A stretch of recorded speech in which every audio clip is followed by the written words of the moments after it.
जो ऐसा झूठा धर्म है मैं उसके साथ नहीं हूँ। अगर उनकी वर्ण व्यवस्था देखी जाए तो उसमें तो वो शूद्र ही आते हैं। इन्होंने अपने पूर्वजों की गलती को गलती नहीं माना। एक भी ब्राह्मण ने ये नहीं कहा कि हाँ जी हमारे पूर्वज तुलसी प्रसाद दुबे से गलती हुई थी, वो जातिवादी था, हम उस जातिवादी को स्वीकार करते हैं और आज के बाद में ये जो छंद है ये निकल जाएंगे। कि आपको ऐसे धर्मशास्त्रों को मानने की जरूरत नहीं है जो आपको गाली देता हो, आपको नीच बताता हो, आपको एक जाति को श्रेष्ठ और एक जाति को नीचे बताता हो। वर्ण व्यवस्था बाबा साहब डॉक्टर अम्बेडकर ने आग में जला दी थी।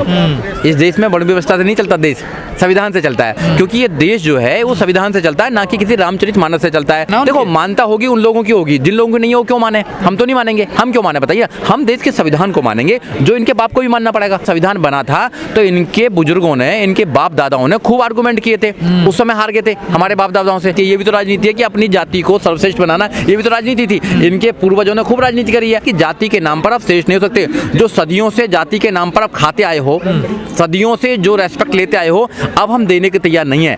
कौन है तू? चमत्कारी बाबा है वो। तू चमत्कारी है, ढोंगी है तू। तेरे ढोंगी कितने घूमते हैं। आसाराम भी ऐसा ही था, आसाराम जेल में है आज, राम रहीम ऐसा जेल में है और ये भी कुछ दिन के बाद में जेल में जाएगा। उनको एहसास हो जाए कि वो शूद्र हैं तो बहुत अच्छी बात हो जाएगी।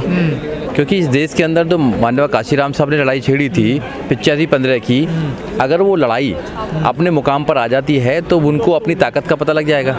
और जब ताकत का पता लग जाएगा तो राजनीति में सबसे ज़्यादा ताकत उनके पास में है। क्योंकि जिसकी जितनी संख्या भारी उसकी उतनी हिस्सेदारी।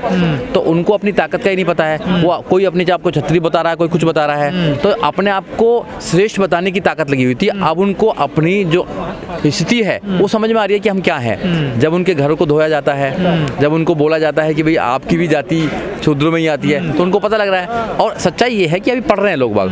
अब पढ़ रहे हैं तो रामचरितमानस को भी पढ़ रहे हैं, वो महाभारत को भी पढ़ रहे हैं, वो तुलसीदास को भी पढ़ रहे हैं, सबको पढ़ रहे हैं। अब उनकी कमियों को निकालकर सामने लेके आ रहे हैं। पहले क्या कि आराम से बैठ जाते थे, अब वो आराम से बैठने वाले नहीं है। अब वो कह रहे हैं कि नहीं, हमारे साथ जो शोषण हुआ, तुम्हारे पूर्वजों ने जो शोषण किया, आज जो तुम शोषण कर रहे हो, हम उसके खिलाफ बात करेंगे, हम उसको अब सहन करने वाले नहीं है। तो ये अच्छी बात है। अखिलेश यादव पूछ रहे हैं योगी जी से कि बताएं मैं कौन हूँ, शूद्र हूँ, क्या हूँ, मुझे मंदिर में क्यों नहीं जाने दिया? नहीं, अखिलेश यादव उनसे क्यों पूछ रहे हैं? वो अपने आप से पूछे ना कि मैं कौन हूँ।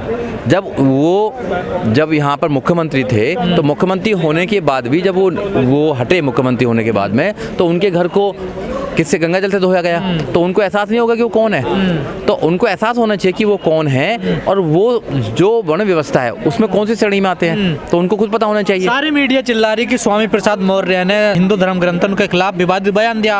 अखिलेश यादव को उनको पार्टी से निकाल देना चाहिए, लेकिन अखिलेश यादव ने उनको राष्ट्रीय महासचिव बना दिया, उनका प्रमोशन कर दिया। पहली बात तो कोई भी विवादित बयान नहीं दिया है। सच्चाई को सच्चाई कहना। वो कह रहे हिंदू धर्म ग्रंथों को मतलब बहिष्कार कर दो उनको। पहली बात तो रामचरितमानस हिंदू कोई आस्था का ग्रंथ नहीं है, वो काव्य है। और उस काव्य में तुलसी प्रसाद दुबे ने एक जाति को सर्वश्रेष्ठ बनाने का एक षड्यंत्र किया है। पहली बात तो क्या कवि की कल्पना है? हाँ, कल्पना है, बिल्कुल कल्पना है। और उसमें एक जाति का राम के द्वारा भी उनके पैर पूजवाए हैं। तो एक जाति को सर्वश्रेष्ठ बनाने का काम किया है। संविधान ने उसको खत्म कर दिया। संविधान का राज है, ना कि किसी धर्मशास्त्र का राज है। आज ये देश धर्मशास्त्रों से नहीं चलता, संविधान से चलता है। और संविधान सबको बराबरी का अधिकार देता है। आर्टिकल 14 ये कहता है कि everybody equal before the law, everybody have the protection of the law. ये सब जो है कानून के समक्ष बराबर हैं। तो यहाँ कानून का राज चल रहा है, ना कि यहाँ धर्म का राज चल रहा है। तो कानून के माध्यम से जो चीज़ मानी गई है उसको मानना चाहिए।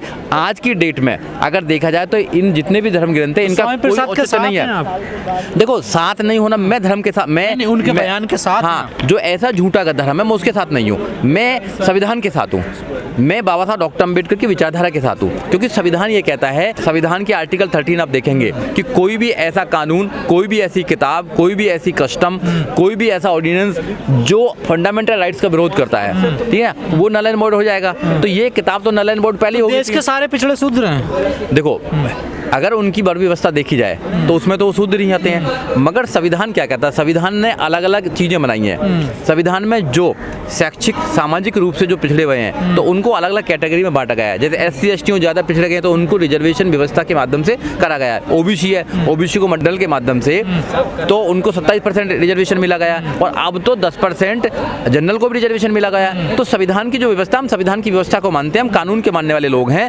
हम धर्म शास्त्रों को नहीं मानते हैं। हम धर्म शास्त्रों की अपनी इंडिविजुअल चीज़ है, वो जिसको मानना है मानिए, मगर वो थोप नहीं सकते कि हमारे में लिखा है तो सब सच लिखा हुआ है। अगर तुम्हारे पूर्वजों ने एक जाति को श्रेष्ठ बनाने के लिए कुछ गलत लिखा है और आज उसका अगर विरोध हो रहा है तो आपको स्वीकार करना चाहिए, क्योंकि तुम श्रेष्ठ नहीं हो, हमेशा से श्रेष्ठ नहीं रहे हो। लिखा तो उनके पूर्वजों ने है, ठीक है, तो इनकी क्या गलती आज के ब्राह्मणों की जो आप लोग इनको कर आ रहे हैं? देखिए आज ये उस बात को ठीक करने के लिए, उस बात को स्थापित करने के लिए ये जोर दे रहे हैं। इन्होंने अपने पूर्वजों की गलती को गलती नहीं माना। अगर ये अपने पूर्वजों की गलती को मान ले, प्रधानमंत्री किसी और लोगों ने भी या एक भी ब्राह्मण ने ये नहीं कहा कि हाँ जी हमारे पूर्वज तुलसी प्रसाद दुबे से गलती हुई थी, वो जातिवादी था, हम उस जातिवादी को स्वीकार करते हैं और आज के बाद में ये जो छंद है ये निकल जाएंगे, इनको निकलने चाहिए। संविधान में भी संशोधन होता है ना, बदल रहे हैं ना, संविधान में संशोधन होता है। क्या एक प्रेस हुए ना, देखिए एक प्रेस को क्या इतना अधिकार है कि वो दो ताड़ना का अर्थ कभी वो मारना लिख देता है, कभी वो शिक्षा देने लग जाता है। एक प्रेस को इतना अधिकार है, उस प्रेस को किसने अधिकार दिया, कितना अधिकार दिया? तो फिर तो प्रेस ही डिसाइड करेगी ना सब क्या करना है। एक प्रक्रिया होती है, जैसे संविधान में अमेंड किया जाता है, संविधान में अमेंड करने की प्रक्रिया है, वैसी धर्म शास्त्रों में जो है अगर कुछ लिखा है गलत लिखा है तो उनको मानने की जरूरत नहीं है। मेरा कहना यह है कि आपको ऐसे धर्म शास्त्रों को मानने की जरूरत नहीं है जो आपको गाली देता हो, आपको नीच बताता हो, आपको एक जाति को श्रेष्ठ और एक जाति को नीचे बताता हो। ऐसे धर्म शास्त्रों को मानने के लिए बिल्कुल भी आप तैयार ना रहें। अगर पिछड़े शूद्र हैं तो आप लोग क्या हैं?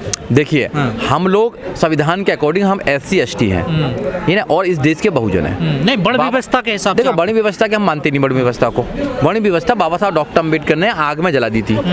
इस देश में बड़ी व्यवस्था से नहीं चलता देश, संविधान से चलता है। तो कोई अपने आप को अगर जाति के नाम अपने आप को बड़ा मानता है, सो कॉल्ड बड़ा मानता है, तो मैं उसको बड़ा नहीं मानता। इंसान बराबर है, द पीपल ऑफ इंडिया, हम भारत के लोग। देखो आप संविधान की बात कर रहे हैं इस देश के अंदर, या आप धर्मशास्त्रों की बात कर रहे हैं? आप कह रहे हैं संविधान से देश चलता है, बिल्कुल चलता है। लोग कह रहे हैं कि रामचरितमानस को राष्ट्रीय ग्रंथ बना देना चाहिए, घोषित कर देना चाहिए। जो ये लोग कह रहे हैं उन लोगों को भारत का संविधान एक बार पढ़ना चाहिए। ऐसे अनपढ़ लोग कुछ भी कह सकते हैं। अगर राज्य में ऐसे लोग आ जाएंगे, ऐसे लोग नेता बनेंगे, तो वो भारत के संविधान को खत्म करने का काम करेंगे। वो आपको अनपढ़ बता रहे हैं कि आप रामचरितमानस का मायने समझ नहीं पा रहे हैं। तो आप अनपढ़ हमें रामचरितमानस का अर्थ समझने की जरूरत नहीं है, हमें संविधान में लिखे हुए आर्टिकल्स का अर्थ समझने की जरूरत है। उनको भी आर्टिकल्स का अर्थ समझने की जरूरत है, क्योंकि ये देश जो है वो संविधान से चलता है, ना कि किसी रामचरितमानस से चलता है, ना कि रामायण से चलता है, ना कि किसी और ग्रंथ से चलता है, ये ना, या तो बाइबल से चलता है, किसी से नहीं चलता है। जितने भी धार्मिक ग्रंथ हैं वो आपके इंडिविजुअल एक चीज है। आप जब अगर मान्यता तो है ना, देखो मानता होगी उन लोगों की होगी, जिन लोगों की नहीं हो क्यों माने? हम तो नहीं मानेंगे, हम क्यों माने बताइए? हम देश के संविधान को मानेंगे, जो इनके बाप को भी मानना पड़ेगा। संविधान तो सबको मानना पड़ेगा ना। और संविधान में ऐसा नहीं है, जब संविधान बना था तो इनके बुजुर्गों ने, इनके बाप दादाओं ने खूब आर्गुमेंट किए थे, उस समय हार गए थे हमारे बाप दादाओं से। बाबा साहब डॉक्टर अम्बेडकर स्थापित किया था ना कि be the people of India, और यहाँ कोई जाति से नहीं होगा स्टार्ट। तो जब जाति को जब खत्म कर दी तो अभी जाति को क्यों लेना चाहते हैं? अब व्यवस्था को क्यों बनाए रखना चाहते हैं? क्योंकि इनको लग रहा है कि अगर ये संविधान अगर 50-100 साल और चल गया तो इनका जो वर्चस्व है, जो ये धर्म के नाम पर, जाति के नाम पर अपने आप को श्रेष्ठ बताते हैं, वो खत्म हो जाएगा। क्योंकि आज इंटरकास्ट मैरिज हो रही है, आज ब्राह्मण की जो लड़की है वो दलित के साथ शादी करती, तो आज इनको लग रहा है कि नहीं, ये जो ये सामाजिक ढांचा है ये टूट रहा है और ये ऐसे ही बना रहना चाहिए, क्योंकि ये स्टेटस को चाहते हैं। ये जो है ये समानता की बात नहीं करते हैं। जो आवाज जो है बीमार से चल रहा है देश में, इससे कोई परिवर्तन ही होगा या कि फिर ये परिवर्तन हो रहा है? परिवर्तन हो रहा है, नौजवान जाग रहा है, नौजवान अपने अधिकारों की बात करता है, नौजवान एजुकेशन की बात करता है। नौजवान कहाँ करे तो स्वामी प्रसाद मौर्य जैसे, चंद्रशेखर जैसे लोग कर रहे हैं ना। चंद्रशेखर भी नौजवान ही है, स्वामी प्रसाद भी नौजवान ही है। बात करने का जो उनका अधिकार है। देखो हमें बहुत सारे लोग, हम जो लोग बात कर रहे हैं, लाखों करोड़ों लोग नौजवान जो तैयार है, वो तैयार हो रही है, एक फौज तैयार हो रही है ऐसे लोगों को जवाब देने के लिए, गलत को गलत कहने के लिए, संविधान पर देश को चलाने के लिए, ठीक है ना। अब तुम गलत नहीं कर सकते हो। पहले तुमने जो झूठ बोला, तुम्हारे बुजुर्गों ने जो झूठ बोला, तुमने एक को ऊंचा एक को नीचा बनाने का काम किया। अब ऐसा नहीं चलेगा, अब सब बराबर हैं। वो कर्म के आधार पे होता है ना, कोई कर्म के आधार पर नहीं है, आधार पे कुछ है नहीं, कर्म के आधार पे वो ब्राह्मण भी सुख हो सकता है। देखिए संविधान में कहीं नहीं लिखा वो कर्म के आधार पर है। इस देश में कोई भी आदमी IAS PCS doctor engineer professor जज वकील इवन यहाँ तक कि चीफ मिनिस्टर प्राइम मिनिस्टर बन सकता है, और यहाँ तक क्या चीफ वो बन सकता है, आपका प्रेसिडेंट बन सकता है। तो ये कर्म के हिसाब से क्या हुआ? कर्म इसमें क्या है? क्या कर्म है? अब तो यही तर्क दे रहे हैं ना। अब डेमोक्रेसी है, अब डेमोक्रेसी में जिसकी वोट ज्यादा होंगी वो राजा बनेगा। कर्म का क्या मतलब लेना है इसमें? ये जो पढ़ेगा, जो वकालत का, जो मतलब LLB करेगा वो वकील बनेगा। कर्म का मतलब आप लोगों को? हाँ, राज तो चाहिए हमें, बहुजन राज आना चाहिए यहाँ पे। क्यों नहीं आना चाहिए? बहुजन राजनीति हो रही है सब, राजनीति तो पूरे देश में होती है, हर जगह राजनीति है। ये भी तो राजनीति है कि अपनी जाति को सर्वश्रेष्ठ बनाना, ये भी तो राजनीति थी। इनके पूर्वजों ने खूब राजनीति करी है। मैं आपको एक बात कहना चाहता हूँ कि जब जब भी ये बहुजनों से टकराए हैं, जब जब ये इनके पूर्वज भी हारे हैं, ये भी हारेंगे। आज देखो भीमा कोरेगाम, भीमा कोरेगांव में ये हारे। बाबा साहब डॉक्टर अम्बेडकर जब संविधान की डिबेट हो रही थी, जब इनको हराया, we the people of India से स्टार्ट किया और उसमें सब सारे जितने भी ग्रंथ थे उनको खत्म कर दिया और आपको आज़ादी दे दी, सब लोगों को बराबर की आज़ादी दे दी। और आज ये फिर दोबारा कह रहे हैं कि भाई हम सर्वश्रेष्ठ हैं, तो हमारे लोग मानने को तैयार ही नहीं है। डिबेट कर रहे हैं ना भाई। प्रोफेसर चंद्रशेखर ने बोला, लगता था कि आप लोग भड़काते हैं, हिंदू धर्म के खिलाफ बोलते हैं, अब पिछले भी बोलने शुरू कर दिए हैं। गलत को गलत बोलना वो भड़काना नहीं है, वो आईना दिखाना है कि हम इनको दिखा रहे हैं कि तुलसी प्रसाद दुबे ने जो गलत लिखा है, एक जाति की महिमा मंडिल जो किया है और जो राम भगवान ये बोलते हैं उससे भी ब्राह्मणों के पैर छुपाए हैं, उसको हम गलत बता रहे हैं कि ये गलत है। कोई आदमी जाति से श्रेष्ठ नहीं हो सकता है, जाति से श्रेष्ठ नहीं हो सकता है। वो ब्रह्मांड का ज्ञान है, वो ज्ञान से श्रेष्ठ हो सकता है, वो कहीं कोई भी व्यक्ति हो सकता है। तो यही तो कह रहे हैं ब्राह्मण। हाँ, तो ब्राह्मण कैसे श्रेष्ठ हो गया? ब्राह्मण जाति से कैसे श्रेष्ठ हो गया बताइए ना। ब्राह्मण को भी झाड़ू लगाना चाहिए ना, ब्राह्मण को भी काम करना चाहिए, क्यों नहीं करेगा काम? जाति के नाम पे श्रेष्ठ नहीं हो जाएगा। मेरा मानना है कि जाति के नाम पर आप श्रेष्ठ नहीं हो सकते। जो सदियों से जाति के नाम पर आप खाते आए हो, सदियों से जो रेस्पेक्ट लेते आए हो, अब हम देने के तैयार नहीं है। टिट फॉर टैट, ये अगर तुम हमारा सम्मान करोगे हम तुम्हारा सम्मान करेंगे। जाति के नाम पर तुम बड़े नहीं हो, सो कॉल्ड बड़े नहीं हो जाओगे तुम जाति के नाम पर। सब बराबर हैं यहाँ पर, संविधान चल रहा है, यहाँ पर देश में संविधान चल रहा है। बाबा साहब डॉक्टर अम्बेडकर की विचारधारा चल रही है देश के अंदर, संविधान से ऊपर कोई ग्रंथ नहीं है। आप पे आरोप है कि आप हिंदुओं को बांट रहे हैं, एक दरार पैदा कर रहे हैं हिंदुओं में। देखिए, हिंदू कौन है? हिंदू तो कोई धर्म ही नहीं है पहली बात तो। अब तो हिंदू धर्म कहना छोड़ दिया, पद्धति जो हिंदू है छोड़ दिया इन्होंने कहना। अब तो ये सनातन की बात कर रहे हैं, सनातन को बचाना, सनातन को बचाना। अब हिंदू की बात ही नहीं करते, हिंदू को बचाना, अब तो सनातन को बचाना। इसका मतलब ब्राह्मण को बचाना है। ब्राह्मण ये कह रहा है कि मुझे बचाओ, मेरी गद्दी को बचाओ, मेरी प्रतिष्ठा को बचाओ, ठीक है, मेरे जो कद है उसको बचाइए। अगर मैं ही चला गया तो भैया मेरी पूजा कौन करेगा? मंदिरों में दान कौन देगा? आप बताइए, मैं जो झूठ बोलता हूँ, अंधविश्वास फैलाता हूँ, उसको कौन कराएगा? अब देखा नहीं, एक बाबा आया 23 साल का लौंडा, वो धीरेन्द्र शास्त्री नाम है उसका, और वो 8वीं फेल बता रहे हैं उसको, 8वीं 10वीं फेल बता रहे हैं। वो पूरे देश को ज्ञान दे रहा है। वो कह रहा है कि भैया मैं सनातन को बचाऊंगा। तू प्राइम मिनिस्टर है, राष्ट्र बनाने तू प्राइम मिनिस्टर है, राष्ट्रपति है, ये चीफ जस्टिस ऑफ इंडिया है, क्या है भाई? तू कौन है? तू चमत्कारी बाबा है। तू चमत्कारी है, ढोंगी है तू। तेरे ढोंगी कितने घूमते हैं? ये आसाराम भी पहले था, चमत्कारी बाबा। आसाराम भी ऐसा ही था, आसाराम जेल में है आज, इब्राहिम भी ऐसा जेल में है, और ये भी कुछ दिन के बाद में जेल में जाएगा। चलो होने दो जरा, तुम मेरा साथ दो, मैं तुम्हें हिंदू राष्ट्र दूंगा। ऐसे तो बहुत सारे लोग कहते हैं। इस देश को हिंदू राष्ट्र नहीं चाहिए, इस देश को संविधान का राज चाहिए, ये ना कलम का युग चाहिए।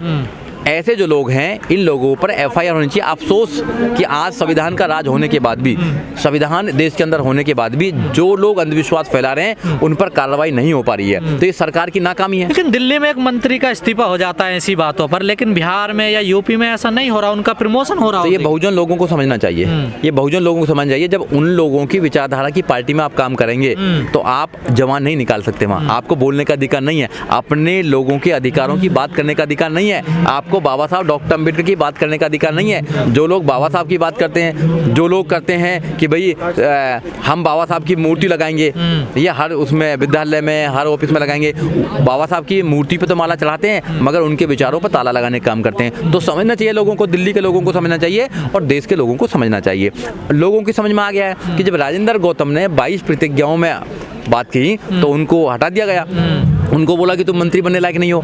मगर जब बहुजन जो लोग हैं, नेता हैं, जैसे स्वामी प्रसाद मौर्य है या प्रोफेसर चंद्रशेखर है, जब उन्होंने ये बात की, सच्चाई बात की, उन्होंने कोई खराब बात नहीं की है, उन्होंने सच्चाई को सच्चाई बोला है, तो उनके नेताओं ने उनका साथ दिया। यही तो होता है पार्टी का कि अगर कोई नेता अगर सही बात कर रहा है तो उसका साथ दिया जाना चाहिए। भाई अगर रामचरितमानस में लिखा हुआ है ढोल गवार शुद्ध पशु नारी ये सब ताड़न के अधिकारी, तो भैया उस पर बात करने में तैयार क्यों नहीं है? तो कोई बता रहा है उसको कि ताड़न के अधिकार नहीं है, शिक्षा के अधिकारी हैं। भैया ढोल को कैसे शिक्षा दोगे तुम? है भैंसा को कैसे शिक्षा दोगे? कैसे दोगे शिक्षा वैसे बताओ? तो जब उस समय तुलसीदास ने लिखा था, जब हमें शिक्षा ही नहीं मिल रही थी, अब शिक्षा दे रहे हैं उसको, तो आज तो तुम शिक्षा दे नहीं रहे, उस समय शिक्षा दे रहे हो। ये सब बैन होना चाहिए, बहिष्कार होना चाहिए, पूरा बैन होना चाहिए। इसकी समाज में, आज के समाज में इसकी कोई जरूरत नहीं है। ऐसे अंधविश्वास की कोई जरूरत नहीं है, ऊंच नीच की कोई जरूरत नहीं है, छुआछात की कोई जरूरत नहीं है ना?